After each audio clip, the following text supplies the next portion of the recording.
Friends, welcome back to my channel. Friends, ಇವತ್ತು ನಾನು ಒಂದು ಬೇಬಿ ಫುಡ್ ರೆಸಿಪಿ ಮಾಡೋಣ ಅಂದ್ಕೊಂಡಿದ್ದೀನಿ. ಬೇಬಿ ಫುಡ್ ರೆಸಿಪಿ ಅಂದರೆ ಒಂದು ಆ್ಯಪಲ್ ಪ್ಯೂರಿ ಮಾಡೋಣ ಅಂದ್ಕೊಂಡಿದ್ದೀನಿ.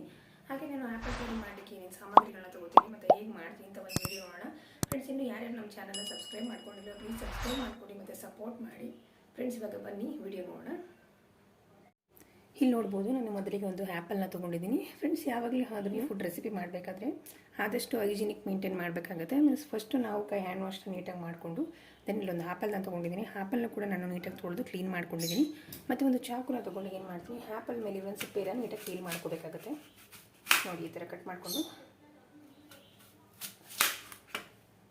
ಈ ಥರ ಮೇಲಿರುವಂಥ ಸಿಪ್ಪೆ ಎಲ್ಲ ನೀಟಾಗಿ ಪೀಲ್ ಮಾಡಿ, ನೀವು ಪೀಲರಲ್ಲಿ ಬೇಕಾದ್ರೂ ಕ್ಲೀನ್ ಮಾಡ್ಕೊಳ್ಳಿ, ಇಲ್ಲಾಂದರೆ ಚಾಕುಲ್ ಬೇಕಾದರೂ ಮಾಡ್ಕೊಳ್ಳಿ. ನಿಮ್ಗೆ ಯಾವುದರಿಂದ ಅನುಕೂಲ ಆಗುತ್ತೆ ಅದ್ರಲ್ಲಿ ನೀಟಾಗಿ ನಾವು ಈ ಥರ ಸಿಪ್ಪೆ ತೆಗೆದು ನೀಟಾಗಿ ಕ್ಲೀನ್ ಮಾಡ್ಕೋಬೇಕಾಗುತ್ತೆ. ಇದನ್ನು ಇಲ್ಲಿ ನೋಡ್ಬೋದು, ನಾನು ಇನ್ನೆಲ್ಲ ಸಿಪ್ಪೆ ನೀಟಾಗಿ ಪೀಲ್ ಮಾಡ್ಕೊಂಡಿದ್ದೀನಿ. ಇದನ್ನ ಇವಾಗ ಕಟ್ ಮಾಡ್ಕೊಳ್ಳೋಣ. ಫ್ರೆಂಡ್ಸ್, ಇದನ್ನು 6 ತಿಂಗಳಿಂದ ಅಂದರೆ 6 ಮಂತ್ಸ್ಗಿಂತ ಮೇಲ್ಪಟ್ಟ ಮಕ್ಕಳುಗಳಿಗೆ ಇದು ತುಂಬ ಈಸಿಯಾಗಿ ಕೊಡ್ಬೋದು. ಇದರಲ್ಲಿ ಫೈಬರ್ ಕಂಟೆಂಟ್ ಇರೋದ್ರಿಂದ ಏನಾಗುತ್ತೆ, ತುಂಬ ಚೆನ್ನಾಗಿ ಮಕ್ಕಳುಗಳಿಗೆ ಡೈಜೆಷನ್ ಕೂಡ ಆಗುತ್ತೆ.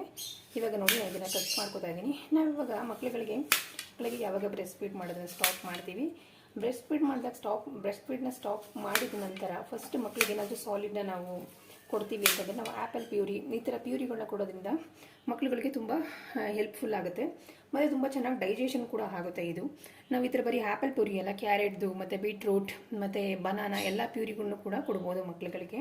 ಮತ್ತು ಹಾಗೇನೆ ನಾವು ಬ್ರೆಸ್ಟ್ ಮಿಲ್ಕ್ ಫಸ್ಟ್ ಸ್ಟಾಪ್ ಮಾಡಿದ ತಕ್ಷಣ ಮಕ್ಕಳುಗಳಿಗೆ ನಾವು ಡೈರೆಕ್ಟಾಗಿ ರೈಸು, ದೋಸೆ, ಇಡ್ಲಿ ಆ ಥರ ಕೊಟ್ಬಿಟ್ರೆ ಏನಾಗುತ್ತೆ, ಮಕ್ಕಳುಗಳು ಇಷ್ಟಪಡಲ್ಲ. ಯಾಕೆಂದರೆ ಬ್ರೆಸ್ಟ್ ಮಿಲ್ಕಲ್ಲಿ ಸ್ವಲ್ಪ ಸ್ವೀಟ್ನೆಸ್ ಇರೋದ್ರಿಂದ ಮಕ್ಕಳುಗಳಿಗೆ ನಾವು ಡೈರೆಕ್ಟಾಗಿ ಆ ಥರ ಸಪ್ಪೆ ಕೊಟ್ಬಿಟ್ರೆ ಏನಾಗುತ್ತೆ, ಅವು ಇಷ್ಟಪಟ್ಟು ತಿನ್ನಲ್ಲ ಮತ್ತು ಅವುಗಳು ತಿನ್ನೋಕ್ಕೂ ಅವ್ರಿಗೆ ಇಷ್ಟ ಆಗಲ್ಲ. ನಾವು ಅದ್ರ ಬದಲು ಈ ಥರ ಆ್ಯಪಲ್ ಪ್ಯೂರಿ, ಕ್ಯಾರೆಟ್ ಪ್ಯೂರಿ ಆ ಥರ ಮಾಡೋದ್ರಿಂದ ಇದು ಸ್ವಲ್ಪ ಸ್ವೀಟ್ ಇರುತ್ತೆ. ಈ ಥರ ಪ್ಯೂರಿಗಳನ್ನ ಮಕ್ಕಳುಗಳಿಗೆ ಮಾಡಿಕೊಡೋದ್ರಿಂದ ಅವ್ರೇನಾಗುತ್ತೆ, ತುಂಬ ಚೆನ್ನಾಗಿ ಇಷ್ಟಪಟ್ಟು ತಿಂತಾರೆ. ಮತ್ತು ಅದರಿಂದ ಇವ್ರುಗಳು ಆ್ಯಪಲಲ್ಲಿ ತುಂಬ ಪ್ರೋಟೀನ್ ಇರೋದ್ರಿಂದ ಮಗುಗೆ ವೆಯ್ಟ್ ಗೇನ್ ಕೂಡ ಆಗುತ್ತೆ. ಸಾಲಿಡ್ನ ಇಂಟ್ರೊಡ್ಯೂಸ್ ಮಾಡಬೇಕಾದ್ರೆ ಫಸ್ಟ್ ಟೈಮು ಈ ಥರದ ಆ್ಯಪಲ್ಲು, ಕ್ಯಾರೆಟು, ಬನಾನಾ ಆ ಥರ ಪ್ಯೂರಿಗಳನ್ನ ಸ್ಟಾರ್ಟ್ ಮಾಡಬೇಕಾಗುತ್ತೆ. ಇಲ್ಲಿ ನೋಡಿ, ಇವಾಗ ಇದು ನಾನು ಕಟ್ ಮಾಡ್ಕೊಂಡಿದ್ದೀನಿ. ಇದನ್ನೇನು ಮಾಡೋಣ, ಒಂದು ನೀರಿಗೆ ಹಾಕ್ಕೊಂಡು ಬಾಯ್ಲ್ ಮಾಡ್ಕೊಂಡು ಇನ್ನೊಂದು ಸ್ಟವ್ನ ಹಚ್ಕೊಂಡು ಒಂದು ಕೆಟಲ್ನ ಇಟ್ಟಿದ್ದೀನಿ. ಇದಕ್ಕೆ ಒಂದು ಅರ್ಧ ಗ್ಲಾಸಷ್ಟು ನೀರನ್ನ ಹಾಕುತ್ತೆ, 200 ml ಅಷ್ಟು ನೀರನ್ನ ಹಾಕುತ್ತಾ ಇದ್ದೀನಿ. ಇವಾಗ ನೀರಿಗೆ ಈ ಕಟ್ ಮಾಡ್ಕೊಂಡಿರುವಂಥ ಏನಿದೆ ಆ್ಯಪಲ್ಗಳು ಹಾಕ್ತೀನಿ. ಫ್ರೆಂಡ್ಸ್, ನಾವು ಈ ಆ್ಯಪಲ್ ಪೂರಿ ಮಕ್ಕಳುಗಳಿಗೆ ತುಂಬ ಹೆಲ್ತಿಗೆ ತುಂಬ ಒಳ್ಳೆಯದು. ಯಾಕೆಂದರೆ ಆ್ಯಪಲಲ್ಲಿ ನಿಮಗೆ ಗೊತ್ತಿರೋದ್ರಿಂದ ಬಂಡಲ್ ಆಫ್ ಇದು ಪ್ರೋಟೀನ್ ಇರೋದ್ರಿಂದ ಮಕ್ಕಳುಗಳಿಗೆ ಇದನ್ನ ಕೊಡೋದ್ರಿಂದ ಏನಾಗುತ್ತೆ, ಅವುಗಳ ವೆಯ್ಟ್ ಕೂಡ ಗೇನ್ ಆಗುತ್ತೆ ಮತ್ತು ಅವುಗಳಿಗೆ ಹೆಲ್ತ್ ಕೂಡ ತುಂಬ ಚೆನ್ನಾಗಿರುತ್ತೆ. ನೋಡಿ, ಇವಾಗ ಇದನ್ನು ಚೆನ್ನಾಗಿ ಬಾಯ್ಲ್ ಆಗಕ್ಕೆ ಬಿಡೋಣ. ಇದು ಚೆನ್ನಾಗಿ ಬಾಯ್ಲ್ ಆದಮೇಲೆ ಮಾಡೋದು ಹೇಗೆ ಅಂತ ನೋಡೋಣ. ಇವಾಗ ಇಲ್ಲಿ ನೀವು ನೋಡ್ಬೋದು, ಇದು ಬಾಯ್ಲ್ ಆಗ್ತದೆ. ಇಲ್ಲಿ ನೋಡಿ, ನಾನು ಚಾಕುನ ಸಹ ಇದನ್ನು ಇಲ್ಲಿ ನೋಡ್ಬೋದು. ನಾನು ಇದನ್ನು ಇದು ನೋಡಿ ಎಷ್ಟು ಬೆಂದಿದೆ. ಇದು ಒಳಗಡೆ ಹೋದ ತಕ್ಷಣ ಏನಾಗುತ್ತೆ, ಇದು ಸಾಫ್ಟ್ ಇದೆ. ಚಾಕು ಒಳಗಡೆ ಹೋಗ್ತಿದೆ ಅಂದರೆ ಇದಿಷ್ಟು ಬೆಂದರೆ ಸಾಕು. ಮ್ಯಾಕ್ಸಿಮಮ್ ಒಂದು 2 ರಿಂದ 3 ನಿಮಿಷ ಬೆಂದರೆ ಸಾಕು ಇದು. ಇವಾಗ ಇದನ್ನ ತೆಗೆದಿಟ್ಕೊಳ್ಳೋಣ. ಇವಾಗ ಸ್ಟವ್ನ ಆಫ್ ಮಾಡಿಕೊಂಡು ಇನ್ನೂ ಒಂದು 2 ನಿಮಿಷ ತಣ್ಣಗಾಗ್ಬಿಡೋಣ. ಇವಾಗ ನಾನು ಜಾರ್ನ ತೊಗೊಂಡಿದ್ದೀನಿ. ಬೇಯಿಸ್ಕೊಂಡಿರುವಂತಹ ಏನು ಆ್ಯಪಲ್ ಇದೆ, ಈ ಆ್ಯಪಲ್ನ ಜಾರ್ಗೆ ಹಾಕೋಣ. ಇದು ತಣ್ಣಗಾಗಿದೆ. ಇವಾಗ ಇದನ್ನು ನೀಟಾಗಿ ಗ್ರೈಂಡ್ ಮಾಡ್ಕೊಂಬೋಣ. ಇವಾಗ ಇದನ್ನು ಗ್ರೈಂಡ್ ಮಾಡ್ಕೊಳ್ಳೋಣ. ಇಲ್ಲಿ ನೋಡ್ಬೋದು, ನಾನು ಈಗ ಇದನ್ನು ನೀಟಾಗಿ ಪೇಸ್ಟ್ ಮಾಡ್ಕೊಂಡಿದ್ದೀನಿ. ಫ್ರೆಂಡ್ಸ್, ಪೇಸ್ಟ್ ಮಾಡ್ಕೋಬೇಕಾದ್ರೆ ನೋಡ್ಕೋಬೇಕು, ಇದರಲ್ಲಿ ಯಾವುದೇ ಥರದ ಸಣ್ಣ ಗಂಟುಗಳು ಇರಬಾರ್ದು.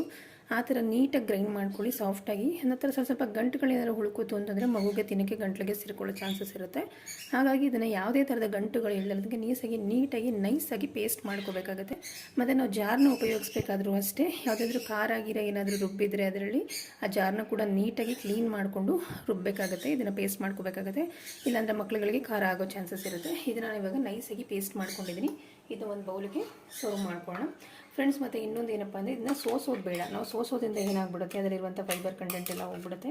ಡೈರೆಕ್ಟಾಗಿ ಏನಿದೆ ಇದು ನೀಟಾಗಿ ಅದಕ್ಕೆ ಗ್ರೈಂಡ್ ಮಾಡಿಕೊಂಡ್ರೆ ಅದರಲ್ಲಿ ಯಾವುದೇ ಥರ ಸಣ್ಣ ಗಂಟುಗಳಿಲ್ದಂಗೆ ನೀಟಾಗಿ ಗ್ರೈಂಡ್ ಮಾಡಿಕೊಂಡು ಇದನ್ನು ಡೈರೆಕ್ಟಾಗಿ ಮಕ್ಕಳುಗಳಿಗೆ ತಿನ್ನಿಸ್ಬೋದು. ಮತ್ತು ಇದಕ್ಕೇನಾದರೂ ನಿಮ್ಮ ಮಗು ಏನಾದರೂ 1 ವರ್ಷಕ್ಕಿಂತ ದೊಡ್ಡ ಮಗು ಆಗಿತ್ತು ಅಂದರೆ ಇದು ಸ್ವಲ್ಪ ಸಕ್ಕರೆನ ಆ್ಯಡ್ ಮಾಡಿ ತಿನ್ನಿಸ್ಬೋದು. ಇಲ್ಲ ಬಿಲೋ 1 ಇಯರ್ ಇತ್ತು ಅಂದರೆ ಡೈರೆಕ್ಟ್ ಇದೇನಿದೆ ಈ ಪ್ಯೂರಿನ ಮಗುಗೆ ತಿನ್ನಿಸ್ಬೋದು. ಇವಾಗ ನೀವು ನೋಡ್ಬೋದು ಆ್ಯಪಲ್ ಪ್ಯೂರಿ ರೆಡಿಯಾಗಿದೆ. ಫ್ರೆಂಡ್ಸ್, ನೀವು ನೋಡ್ಬೋದು ಆ್ಯಪಲ್ ಪ್ಯೂರಿ ರೆಡಿಯಾಗಿದೆ. ಫ್ರೆಂಡ್ಸ್, ನಿಮಗೆ ಈ ವಿಡಿಯೋ ಇಷ್ಟ ಆಗಿದೆ ಪ್ಲೀಸ್ ಲೈಕ್ ಮಾಡಿ, ಶೇರ್ ಮಾಡಿ, ಸಬ್ಸ್ಕ್ರೈಬ್ ಮಾಡಿ. ಹಾಗೆ ಪಕ್ಕದಲ್ಲಿರುವಂಥ ಬೆಲ್ ಐಕಾನ್ನ ಪ್ರೆಸ್ ಮಾಡಿ. ನಾವು ಯಾವುದೇ ವಸ್ತು ವಿಡಿಯೋ ಮಾಡಿದ್ರೆ ಫಸ್ಟ್ ನೋಟಿಫಿಕೇಶನ್ ನಿಮಗೆ ಬರುತ್ತೆ. ಪ್ಲೀಸ್ ಸಬ್ಸ್ಕ್ರೈಬ್ ಮಾಡ್ಕೊಳ್ಳಿ, ಹಾಗೆ ಸಪೋರ್ಟ್